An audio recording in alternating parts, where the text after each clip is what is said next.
participant lovers. You shopping black with Teestaxx. And I have a special guest with me today. My name is Quincy, the marketing strategist and co-founder of United Blacks of America. Welcome to you. Thank you for coming.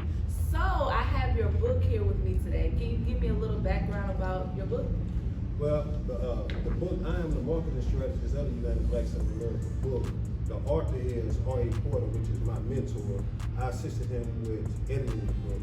And so we basically saw a need within the black community and felt that, it was incumbent upon us to address the issues, but not only address their problem, but also bring a solution. And our objective is to unify the black community on all levels. Okay. So where can we find the book? Where is it located? You can find the book on Amazon, but you can also go to our website. It's a non-profit foundation called E3 Transitions. E as in the letter E, 3 as a number, transitions with an S.org. You can find it there and take you to the website, and from the website, you can go to Amazon. The book is only $5. $5. Y'all can't beat that. Y'all spend $5 on gas. It looks really nice. I haven't read it yet. It's a paperback. I like the front, the protesting and all of that. So with everything that's going on, even with George Floyd, police brutality, what are your thoughts, insights about what's going on with the police brutality? Well, that's one of the main points that we are going to address. Black violence upon black people, period. Whether it's coming from police brutality, shooting unarmed black men, or white vigilantes going out there shooting unarmed black men jogging or whatnot, or black men killing black men. Anytime an innocent black life is taken, we should sit up, we should protest.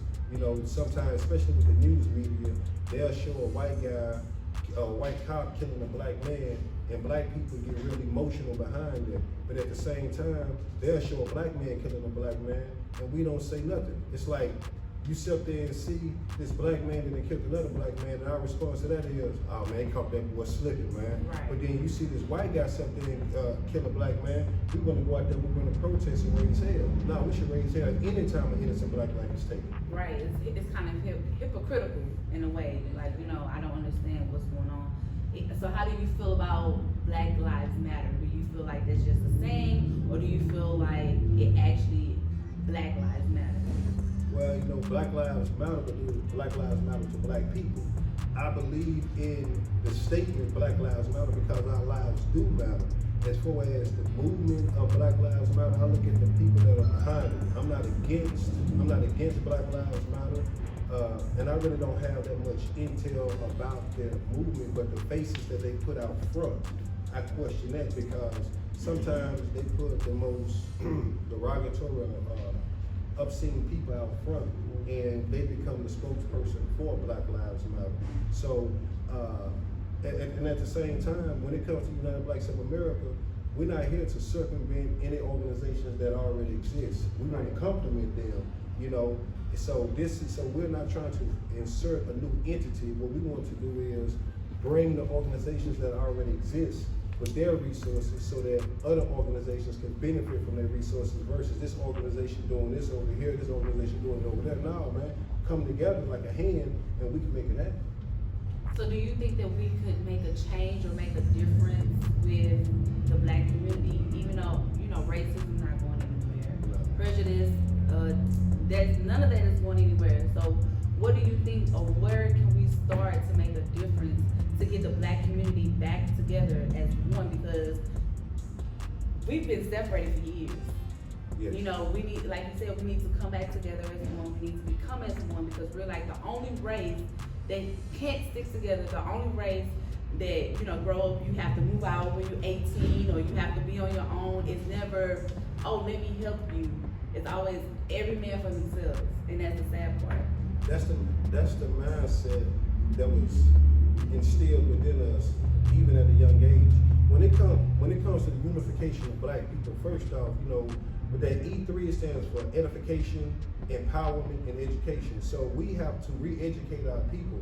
Our people have to start reading books. They have to take an initiative. If we're waiting for some pie in the sky, someone to come and save us, that's not going to happen. We have to save ourselves. Right. Simple as that, right? Now, forget a the president or some type of politician or this charismatic leader coming over here to guide us and take us to the promised land. Every night, every morning we look in that mirror, we're the change that we need to see. So each individual needs to sit there and take that introspective moment and change themselves to bring something to the table.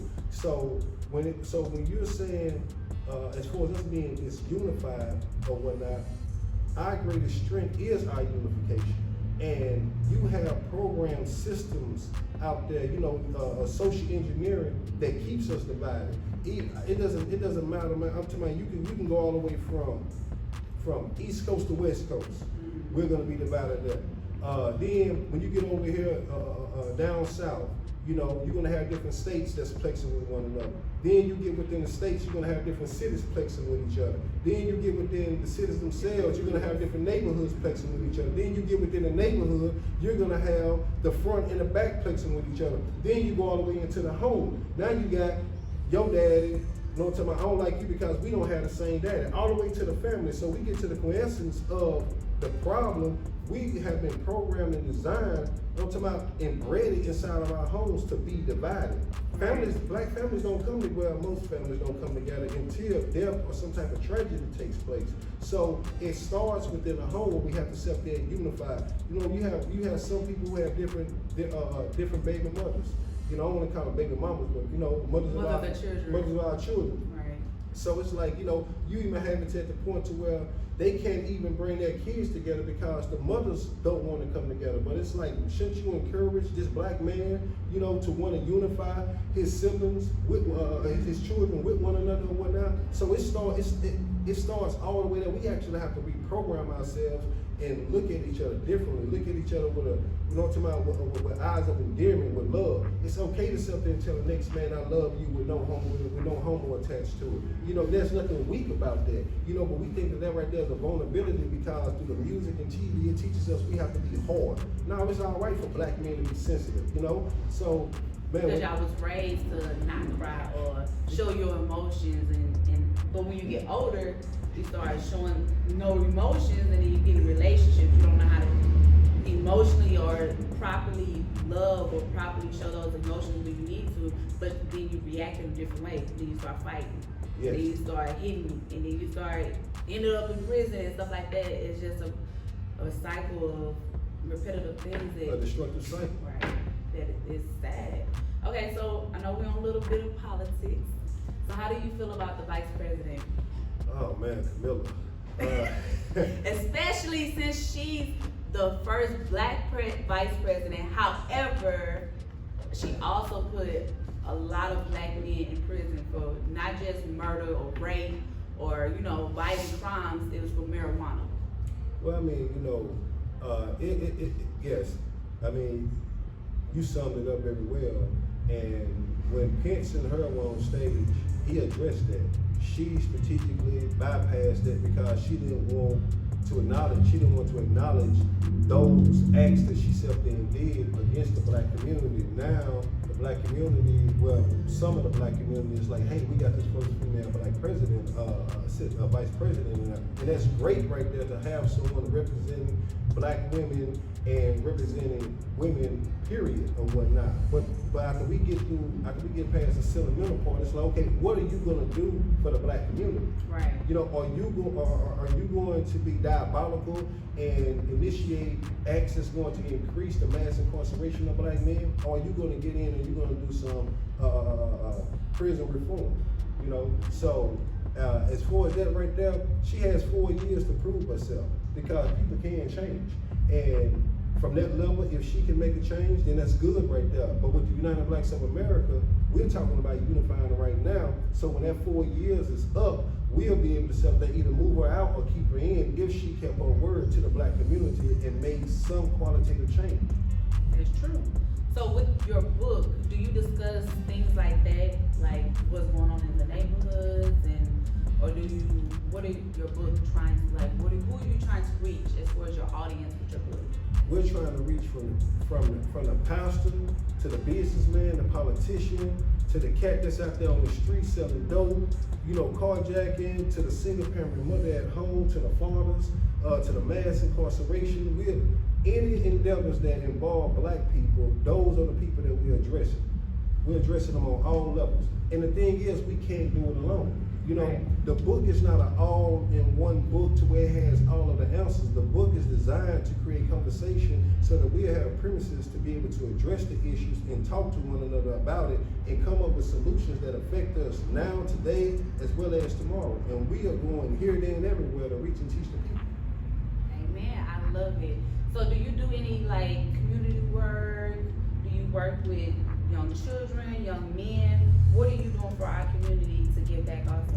Right now, we're dealing with, we call them returning citizens, you know, ex-offenders or whatnot. Those individuals that are coming out of prison who may not have the opportunity to get a job in order to make an income, because when these men come from prison, you know, they already have an X on their back, they're black, and so it's like you want to give them a minimum wage job making like $8 an hour, and it's like a person can't survive off of that. I have a lawn care service, Moore's Lawn Care and Outside Services, and what that does, that allows individuals coming home from prison to be able to get some immediate work. I don't expect for them to stay there with me long term. However, if they have a skill set and they wish to stay there, we're gonna make it to where, you know, they get contracts and whatnot. Even with like Section 3 with the city of Houston. You know, right now we're working on contracts to be able to get those contracts with the city of Houston, so it will be continuous work. So, and also with E3 transition, we're creating a transitional home for those individuals to give them the necessary skills that they need in order to thrive out here in society. Not a halfway house, but a transition home. I like that. So I don't know if you know a lot about Star of Hope or like a lot of these you know, these homes that people accept for the homeless. I've heard different stories. I don't know how accurate or how true they are, but you know, I heard that they take the checks of the homeless people that do work, or you do have to work, or you do have to make a certain amount of money. So how do you feel about that? Do you agree with that too? You know, what are your mindset about that? Are they really helping the homeless, or are they just taking from them at the same time? Well, that's the problem. That's what me and my business partner was discussing about these pseudo leaders or these so-called organizations that come into the community, you know, under the pretense that they want to help. And they get in the bag and they burn it off and they leaving the people still stranded in need or whatnot. And that right there is what the black community needs. Not just leaders, but sincere, organic, authentic black people that genuinely love the people and want to help them. True enough, these organizations can't just function without money. So they do need money, but it's like, hey, if you're not helping the people and the resources not reaching the needs of the people, then you as an organization, you have a bad business structure and you need to reformat that. So if they are taking that, they need the watchdogs to be able to call them out on that, you know, and speak on that. And for those that are helping the people and the resources are reaching the people that are in need, then we need to stand behind them and support them. Right. I just feel like we need more support. We need more support. We need more people. You know, a lot of people be like, okay, yeah, I'm gonna help. Okay, yeah, I'll go out and feed the homeless. You know, I don't do stuff for clout or nothing like that. But when I went out and I fed the homeless and stuff like that, and you just listen to their stories, from the young men to the older men, they've always said they tired of the famous people coming out there videoing. Oh yeah, hey y'all, you know, I'm feeding them, I'm giving them $1. They don't want that. Yeah. You know, so what are we doing? It takes nothing to go out there and give the homeless a jacket, a blanket. Yes. You know, a lot of people complain when a snowstorm happened and stuff like that. Y'all complain for 3 days with no electricity and no water. These homeless people are outside every day. 365 days a year with no water, no electricity.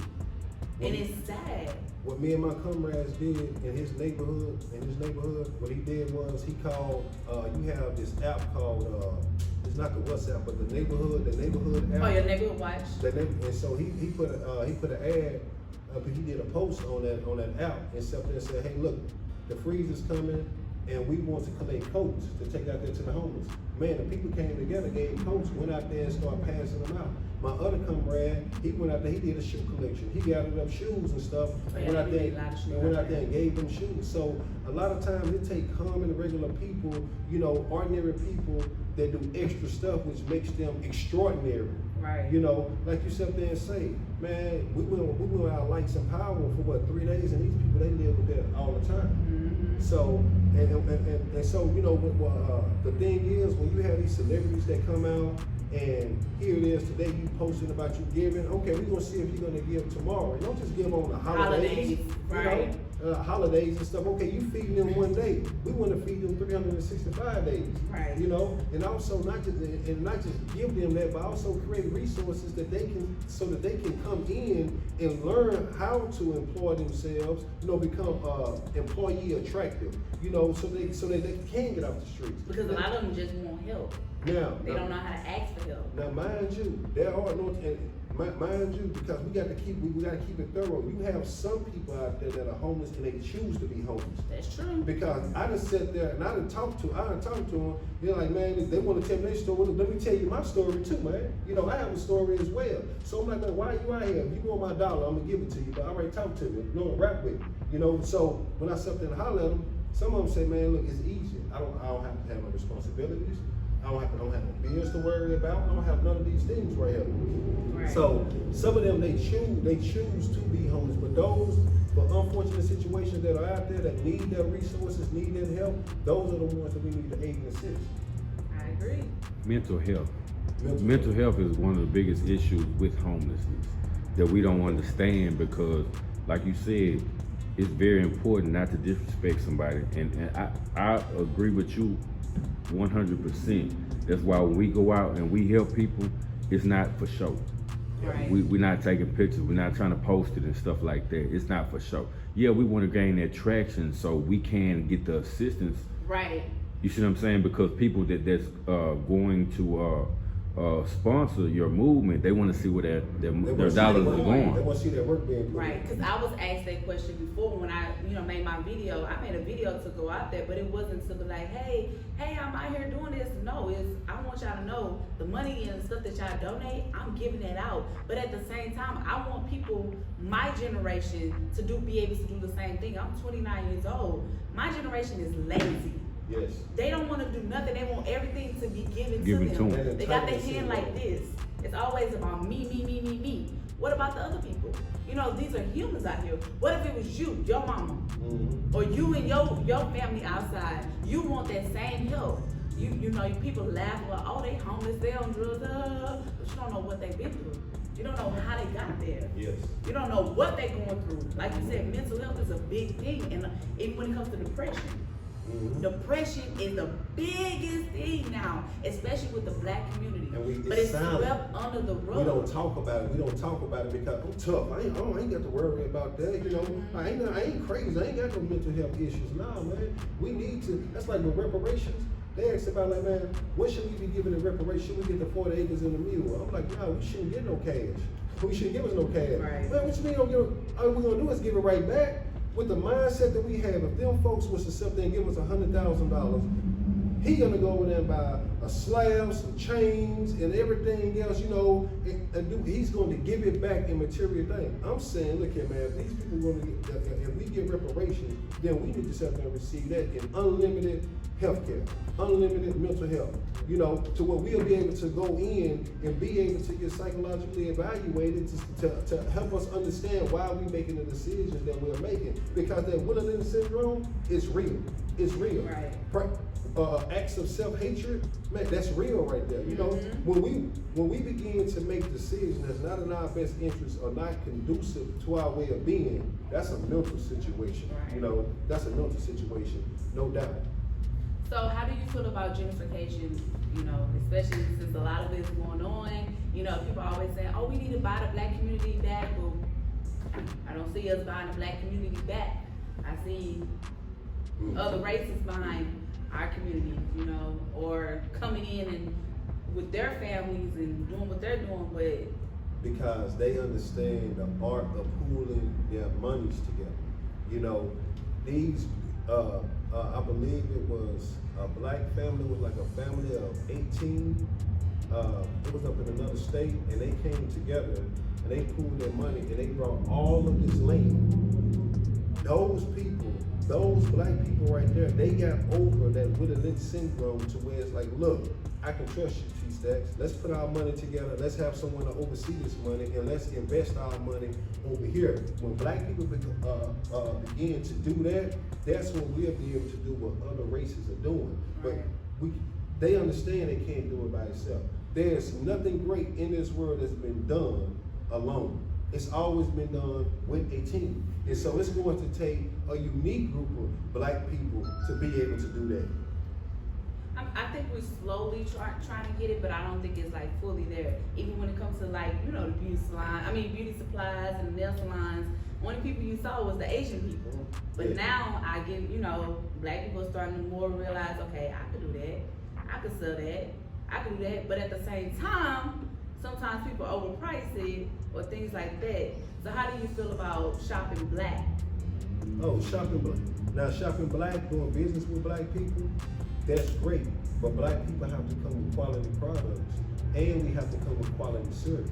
See, with the United Black Center, it's addressing this unification in the book to where it's like, hey man, we have to be able to, like the minority economic plan, that's inside of there on how we pool our money together. It's like $3 a month. Can you contribute $3 a month to this right here, and we'll put it in a bank, and we're gonna have a watchdog to where anytime you want, you can go and look up in that bank and see where this right here money is. And this right here, so now it's a call out to our financially literate black people out there. You know, like I said, we can't do it alone, but this is what the book is addressing. Right. Me and a sister, we was having a conversation about black restaurants. Okay, I went into, we go into some black restaurants and they have subpar service. Whereas it's like, I don't want to hear about your problems or what you had going at home. When you come in here to do your job, they do your job. Right. We expect exceptional service to where when someone said they go into a black restaurant or to a black business, we're going to get exceptional service. Not comparing it to the other people, but they have a program and an orientation to where it's like, man, look, this is the type of customer service that we want to the customers. Amazon, they have a great platform for good customer service. So we need to take those businesses that do have, those black businesses that do have great customer service and do have great branding power to sit up there and show other black companies how to sit up there and do it. But we have to humble ourselves and be willing to accept constructive criticism. That's true. So my last question, sum up everything. What would you, or who would you say would be your biggest inspiration? My biggest inspiration? Wow. With this movement, specify that as far as and what. Whether it could be somebody, a situation inspired you to write this book, to change your mindset as far as like, you know. That's a great question right there. And that inspiration, it comes from, it's a combination of things. I myself, I did 18 years in TDC, 18 calendar years in TDC. And my wife, she stood by me that whole 18 years. And she raised both our boys while I was in prison. They never been in a game. They were never been on drugs. One is in the Army, the other one is in the Air Force. You know, and I saw the tenacity and the strength of that woman, and it compelled me to want to change. It compelled me to want to come back and make a difference, to help rebuild the communities that I was a part of destroying. That's why I'm so passionate about the unification of the black community.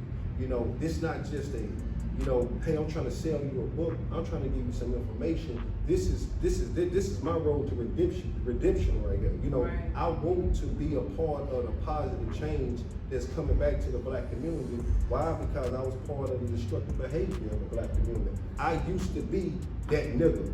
I don't want to be a nigga anymore. I stopped being a nigga a long time ago. I want to just be a black man, a good husband, a good father, you know, a good community service leader. That's what I want to be. So that's really inspiring. Alrighty. Well, thank you so much. Thank you for sitting down with me. You guys go buy this book on Amazon. It's only $5. Y'all could afford $5. I'm gonna actually purchase the book. I'm gonna read over the book, and I'm gonna give my review about the book. Thank you so much, my black king. Thank and I you, want to black tell queen. your wife, thank you, my black queen, for sticking around and understanding with the struggles that we go through. But Thank you so much. I appreciate everything, and tell everybody where we can find you on Instagram, Yes. Facebook, Twitter, anything. Okay, you can find us, the website is e3transitions.org. You can find us on IG under HAMZAHQ116. And I'll leave you with this parting words. For those of you all that are watching this podcast, for those of you that hear the sound of my voice, if the future of the black community depended upon you, what does the future of that black community look like? This your girl Teestaxx, and I'm out. Named Lloyd Ford, owner of the Black Store Beauty Supply Experience. Y'all definitely come check us out, but one thing I want y'all to check out is ourblackslate.com, which we just came out with our book called Our Black Agenda, A Guide to Black Power. A lot of people talk about what they want to do, what we need as black people, but nobody will give you the solutions and the steps to do it. But guess what? Now we have. So if you're not out there putting together the actions and the steps to do the things for your community, it's because you don't want to. Because now you got the steps. You're gonna get it on ourblackslate.com, or on Amazon, or on Kindle. So definitely pick it up. That's again, ourblackslate.com. That's Our Black Agenda, A Guide to Black Power. Check it out. All right, you have a book I see after the protest. Can you give me a little bit about the book? More about the book again, we're gonna always talk about the steps and solutions of what we gotta do. Inside of it, of course, we talk about living about the problem when it comes to economics, politics, community engagement, and just the things that we need to do. Also, it has a little bit of education there, so it has the roles and responsibilities of every elected official in your local government, so you will know what they do and what they're not supposed to do. So how can you hold somebody accountable if you don't know what their job description is? So we gotta make sure that we're able to hold people accountable. But first, that comes with being responsible and knowing what they do. And we can also find your book on Facebook and Instagram. Yeah, I mean, you can always look at the Our Black Slate on Instagram and Facebook. But to buy the book, you have to go ourblackslate.com, or you can go on Amazon. I'm sure everybody know how to go to Amazon. Make sure you go buy the book. Just type in the name. So how much is the book going for? The book is $24.99, but a lot of that stuff you can also come to our meeting that we have in the store once a month, every second Monday of the month from 7 to 8, and we're talking about how we rededicate these funds back towards the community to do what we're doing now and kind of keep that stuff going. Alrighty, thank you, my Black King. We appreciate it.